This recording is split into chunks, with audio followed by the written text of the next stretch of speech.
نحمده ونصلي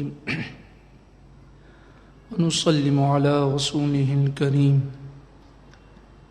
أما بعد فأعوذ بالله من الشيطان الرجيم بسم الله الرحمن الرحيم عقیدت اور محبت کے ساتھ عقید جہاں صلی اللہ علیہ وسلم پر درود و سلام پڑھی. اللہم صلی علی سیدنا و مولانا محمد وعلی آل سیدنا و مولانا محمد وبارک وسلم. صلاة و سلاما علیک یا سیدی یا رسول اللہ. سورہ بقرہ کی آیت نمبر 104 سورہ بقرہ اور پہلے پارے کے 13ویں رکوع سے درس کا آغاز ہوگا. نبی اکرم صلی اللہ علیہ وآلہ وسلم کی خدمت میں صحابہ کرام جب حاضر ہوتے اور حضور کو ارشاد فرماتے، صحابہ کرام کی تمنا ہوتی کہ حضور اس بات کو دہرا دیں. تو یہ کہنے کے بجائے کہ یا رسول اللہ ہمیں بات سمجھ میں نہیں آئی، آپ اس بات کو دہرا دیں، اس کے بجائے صحابہ کرام ادب اور تعظیم کے ساتھ فرماتے، عرض کرتے راعنا یا رسول اللہ، جس کے معنی ہے یا رسول اللہ ہمارے حال پر کرم فرماتے ہوئے ہماری رعایت فرمائیے. بہت اچھے معنی تھے اس کے، لیکن یہودیوں کی لینگویج میں، لغت میں، عبرانی یا سریانی زبان میں، یہودیوں کی زبان عبرانی ہے، تو عبرانی میں راعینا کے معنی غلط بنتے تھے. تو یہودی جب حضور کی بارگاہ میں آتے اور وہ راعینا کہتے تو اپنی لینگویج کا اعتبار کر کے کہتے. اب عربی اور عبرانی میں الفاظ کے معنی تو چینج ہو جائیں گے، اور پھر باہر نکل کر یہ مذاق اڑاتے. اللہ تبارک و تعالی نے مسلمانوں کو راعینا کہنے سے منع کر دیا کہ اس میں بے ادبی کا شائبہ ہے، خطرہ ہے. فرمائے اس کی جگہ انظرنا کہو، معنی وہی ہو جائے گا، لیکن پھر یہودیوں کو سازش کرنے کا موقع نہیں ملے. انظرنا کے معنی نظر کرم فرمائیے ہم پر. تو جب بھی بات سمجھ میں نہ آتی کہتے یا رسول اللہ انظرنا، اے اللہ کے رسول ہم پر نظر کرم فرمائیے. جسے عشاق بزرگوں نے اپنی کتابوں میں لکھا، آج سے صدیوں پرانے بزرگوں کا یہ اشعار ہے، یا رسول اللہ انظر حالنا، اے اللہ کے رسول ہمارے حال پر نظر کرم فرمائیے. یا رسول اللہ انظر حالنا، یا حبیب اللہ اسمع قالنا، اے اللہ کے حبیب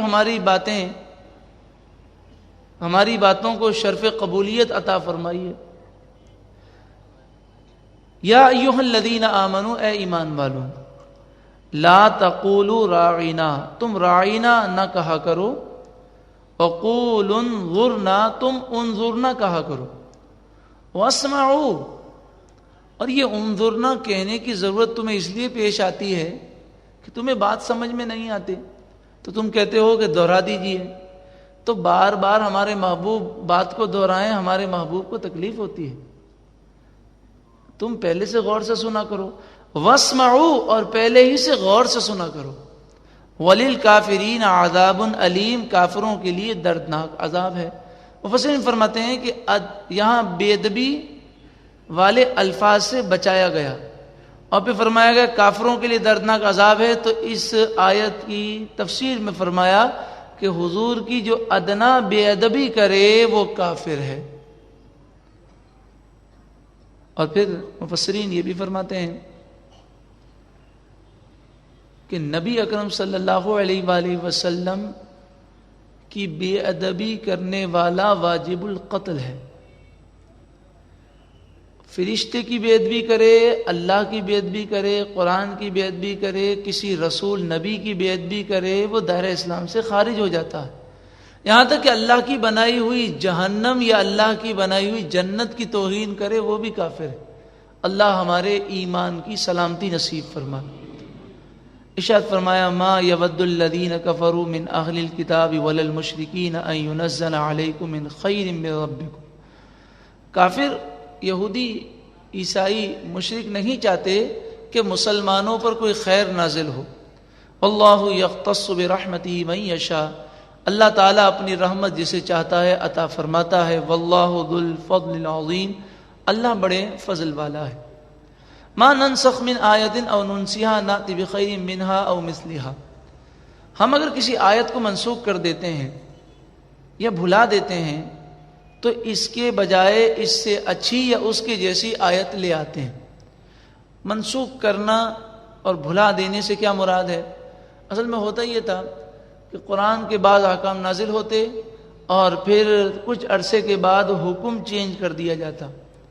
تو جب اللہ تعالیٰ نے پہلا حکم نازل کیا تو اللہ جانتا ہے کہ اس کی آخری مدت کب ہے، لیکن ہمیں کب پتہ چلتا، مسلمانوں کو کب پتہ چلتا؟ جب دوسرے حکم کی آیت آ جاتی تو پتہ چلتا کہ یہ حکم اب منسوخ ہو گیا. مثلا پہلے بیوہ عورت کی عدت 1 سال مقرر کی گئی، پھر اس کے بعد کچھ عرصے کے بعد 4 مہینے اور 10 دن کی عدت مقرر کی گئی. پہلے شراب پینا حلال تھا، لیکن سورہ بقرہ آیت نمبر 219 میں یہ فرمایا گیا کہ شراب اور جوئے سے بچو تو اچھا ہے کہ اس میں نقصان زیادہ ہے، لیکن اس وقت بھی حرام نہیں کیا گیا. پھر سورۃ النساء آیت نمبر 43 میں یہ کہا گیا کہ نماز کے اوقات میں شراب نہ پی جائے، نشے کی حالت میں نماز نہ پڑھی جائے. پھر سورۃ المائدہ آیت نمبر 90 میں یہ فرمایا گیا کہ شراب بالکل حرام ہے. تو اس طرح کی آیتیں جو آتی ہیں تو فرمایا یہ اللہ تبارک و تعالی کی مرضی اور مصلحت ہے، وہ حکمت جانتا ہے. ایسا نہیں نعوذ باللہ من ذالک کہ اللہ تبارک و تعالی نے یہ حکم دیا پھر وہ قانون سمجھ میں نہ آئے تو دوسرا قانون آ گیا، یہ بات نہیں ہے. بلکہ اللہ تعالیٰ جانتا ہے کہ یہ اس قوم کے لیے پہلے یہ قانون دیا جائے گا اور اس کے بعد کچھ عرصے کے بعد اس قانون میں یہ تبدیلی کی جائے. وہ حکیم ہے، اس کا کوئی کام حکمت سے خالی نہیں. اور ننسیہا سے کیا مراد ہے؟ بھلا دینا. حدیث پاک میں آتا ہے کہ صحابی تہجد میں ایک سورت پڑھا کرتے تھے، تو ایک دن پڑھنے کے لیے کھڑے ہوئے تو وہ سورت یاد نہ رہی. فجر کی نماز کے لیے مسجد میں آئے تو کئی صحابہ کرام پریشان تھے، اور ہر صحابی یہ پریشان تھا کہ وہ سورت ہم بھول گئے ہیں. نبی اکرم صلی اللہ علیہ وآلہ وسلم کی خدمت میں عرض کیا گیا تو حضور نے فرمائی یہ سورت اب اٹھا لی گئی ہے، تم نے کہیں لکھی ہے اس کو؟ صحابہ نے کہا جی ہاں ہم نے پتوں پہ لکھی ہے یا کھال پر لکھی ہوئی ہے. تو آپ نے فرمایا جا کر اس کو چیک کرو.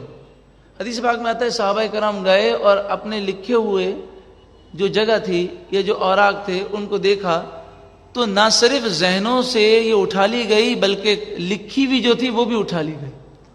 تو یہ اللہ تبارک و تعالیٰ کی شان ہے، بندے کو اعتراض کی گنجائش نہیں ہے. الم تعلم ان اللہ علی کل شیء قدیر، تم خوب جان لو کہ اللہ تعالیٰ جو چاہے کر سکتا ہے، اس پر قادر ہے. الم تعلم ان اللہ لہ ملک السماوات والارض، تم خوب جان لو کہ اللہ ہی کے لیے آسمان و زمین کی بادشاہت ہے، وہ جو چاہے کرے. وما لکم من دون اللہ من ولی ولا نصیر، اور اللہ کے سوا تمہارا نہ کوئی دوست ہے اور نہ کوئی مددگار. جب اللہ ناراض ہو جائے اللہ کے عذاب سے بچانے والا نہ کوئی دوست ہے نہ مددگار. ام تریدون ان تسألوا رسولکم، مسلمان حضور سے بہت سارے سوالات کرتے تو زیادہ سوالات کرنے سے منع کیا گیا، فضول قسم کے سوالات کرنے سے منع کیا گیا. فرمایا ام تریدون ان تسألوا رسولکم کما سئل موسیٰ من قبل، جیسا موسیٰ علیہ السلام سے لوگوں نے سوال کیا تم بھی ایسے ہی سوال حضور سے کرنا چاہتے ہو. نبی اکرم صلی اللہ علیہ وآلہ وسلم ایک دن منبر پر جلوہ افروز ہوئے، آپ نے فرمایا مسلمانوں تم پر حج فرض کیا گیا. تو ایک دیہاتی کھڑا ہو گیا، وہ دیہاتی کھڑے ہو کر کہنے لگے، دیہات سے آئے تھے، وہ کہنے لگے یا رسول اللہ صلی اللہ علیہ وسلم کیا ہر سال حج کرنا فرض ہے؟ آپ خاموش رہے، آپ نے اسی بات کو دہرایا اے لوگوں تم پر حج فرض کیا گیا. اب وہ چونکہ دیہات سے آئے ہوئے تھے تو وہ مسلمان بار بار سوال کو ریپیٹ کر رہے ہیں. تو آپ نے فرمایا اگر میں ہاں کہہ دیتا تو میرے ہاں کہنے سے تم پر ہر سال حج فرض ہو جاتا اور تم میں طاقت نہ تھی. تو جو میں کہوں اسے سن لیا کرو، زیادہ فضول سوالات مجھ سے مت کیا کرو. اس سے یہ بھی معلوم ہو کہ حضور کو اللہ تعالیٰ نے وہ اختیار دیا کہ اگر حضور ہاں کہہ دیتے تو حج ہم پر ہر سال فرض ہو جاتا. پھر ارشاد فرمایا وَدَّ كَثِيرٌ مِّنْ أَهْلِ الْكِتَابِ لَوْ يَغُدُّونَكُمْ مِّن بَعْدِ إِيمَانِكُمْ كُفَّارًا، کافر یہ چاہتے ہیں کہ تمہیں وہ کافر بنا دے. یہودی یہ چاہتے ہیں، عیسائی یہ چاہتے ہیں تمہیں اسلام سے دور کر دیں. آج میڈیا اور جو کچھ یہود و نصارہ کی سازشیں ہیں، وہ اصل مقصد تو یہی ہے نا، مسلمانوں کو دین سے دور کرنا، بے حیا اور بالکل دین سے دور کر دینا ہے. تو فرمایا حسدم من عند انفسہم من بعد ما تبین لہم الحق. یہ مت سمجھنا کہ یہ تمہاری محبت میں ہی کر رہے ہیں، تم سے بہت جلتے ہیں، یہ تمہارے خیر خواہ بنتے ہیں، اور تمہیں تو یہ کہتے ہیں ہم آپ کو تعلیم عام کرنا چاہ رہے ہیں. جیسے قرآن پاک میں جو اشارہ دیا گیا اس اشارے سے مفسرین نے فرمایا کہ یہودی عیسائی آ کر یہ نہیں کہے گا میں تمہارا دشمن ہوں، کیونکہ سامنے تو وار کرنے کی اس کی ضرورت ہی نہیں. تو آ کر یہی کہے گا جی ہم ملک میں تعلیم عام کرنا چاہتے ہیں، ہم NGOs بناتے ہیں، خواتین کی بہبود پر کام کریں گے، ہم یہ کرنا چاہتے ہیں، لیکن اصل مقصد اسلام کو سرے سے مٹانا ہے ان کا. پھر ارشاد فرمایا وَأَقِيمُوا الصَّلَاةَ وَآتُوا الزَّكَاةَ، نماز قائم رکھو اور زکوٰۃ دو. وَمَا تُقَدِّمُوا لِأَنفُسِكُم مِّن خَيْرٍ تَجِدُوهُ عِندَ اللَّهِ، جو نیکی تم کرو گے اسے اللہ کے پاس پاؤ گے. وَقَالُوا لَن يَدْخُلَ الْجَنَّةَ إِلَّا مَن كَانَ هُودًا أَوْ نَصَارَىٰ، یہودی عیسائی بولے کہ جنت میں صرف یہودی عیسائی جائیں گے. فرمایا یہ من گھڑت باتیں ہیں، ایسا نہیں ہے. من اسلم بلا من اسلم وجہہ للہ، جنت میں تو وہ جائے گا جو اپنے چہرے کو اللہ کی بارگاہ میں جھکا دے. وہو محسن، اور وہ نیکوکار ہو. فلہ اجرہ عند ربہ، اس کا اجر اس کے رب کے پاس ہے. ولا خوف علیہم ولا هم یحزنون، اور نہ ان پر کوئی خوف ہوگا نہ وہ غمگین ہوں.